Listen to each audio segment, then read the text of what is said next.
विठुराया, ए विठुराया, आषाढी आली की मगच आठवण येते वारीची. तेव्हाच काही लोकांना येते जाग. कोणीही पर्सनल घेऊ नका असे म्हणते आहे, म्हणून मानू नका राग.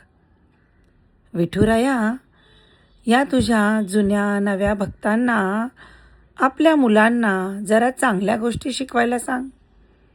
समजाव ना त्यांना, आधुनिकतेबरोबरच अध्यात्म देखील सृष्टीचा आहे एक भाग.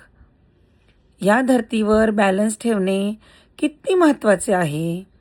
हे कमी होणारे पाणी आणि ही ग्लोबल वॉर्मिंगची आग. अरे विठुराया, ऐक माझी ही छोटीशी प्रार्थना. पुन्हा एकदा जगाकडे लक्ष द्यायला लाग. पुन्हा एकदा जगाकडे लक्ष द्यायला लाग.